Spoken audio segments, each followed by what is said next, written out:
Hello friends and greetings for the day. Welcome back to another tutorial on ISTQB Advanced Test Automation Engineer. We are in chapter 6 and we are still continuing with the very first topic 6.1 criteria for automations.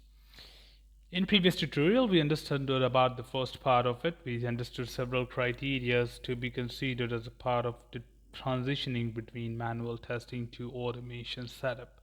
And there are a few more remaining to understand in more detail that what could be several other factors to be considered when talking about switching or transitioning between manual testing to automation. The next parameter here to be addressed is availability of the tools in the test environment for test automation. There's not only the test automation solution which you will be adopting from an external resource, but probably there will be some additional internal tools which will be required to set that up. Like for example, when you talk about automation input data, it can be from XML, it can be from Excel, it could be from a text file. So there could be some additional resources which would be required like MS Office or maybe some Visual Studio or any other tool which actually supports or aids the test solution by any kind of mean. So that would be other important aspect and attribute to be concerned before talking about transitioning between the manual testing and automation. The second important parameter here is correctness of the test data and test cases. When you really talk about the test data which you use manually and which you use in automation are slightly different from each other. Now, manual data can be inserted by an individual directly, though both the data are accepted by application, but the way you feed in to the resource or to the feeder is important. When we put it, we know how to enter the data just like a user. But when an automation tool is doing the similar thing, it could be probably possible that we have to be more curious about setting up the table, setting up the column and different rows, and be precautious about different protocols of the solution so that we do not go wrong while setting up the test data table or resource for that. So that could be more important aspect when you're talking about inputs, navigation, synchronization, and validation, and several other parameters of that. The next thing here is scope of the test automation effort. Effort in the sense, really did have a pilot project before we actually transitioned from manual to automation.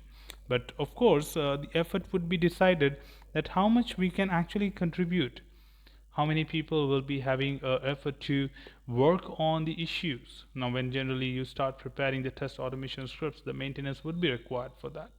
We have to maintain the libraries, we have to maintain the script, we have to maintain the output logs, and we need to also understand that there will be some kind of dependency on different other tools just like test management tools. Then what kind of effort would be required?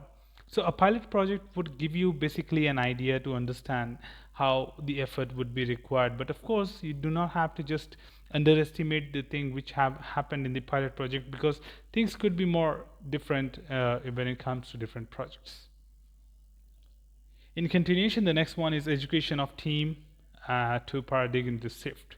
So education is equally important. It's not mandatory that all your team will be highly skilled with the automation solution which you have adopted, and maybe probably not even aware of automation. So you need to equally take care of mentoring them, taking care of them, or training them to ramp up with the skill set, and also make sure that they are proficient enough to work on the same. Otherwise, talking about the return on investment with beginners could be quite complicated.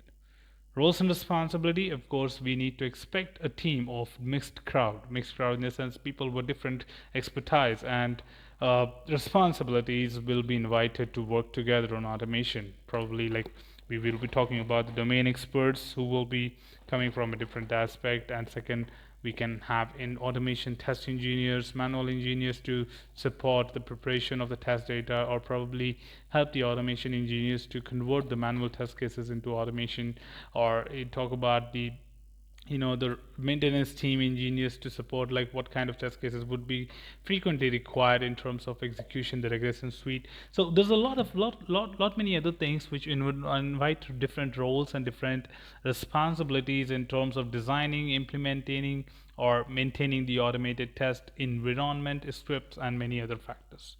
So we need to be actually important to consider the roles and responsibility as well.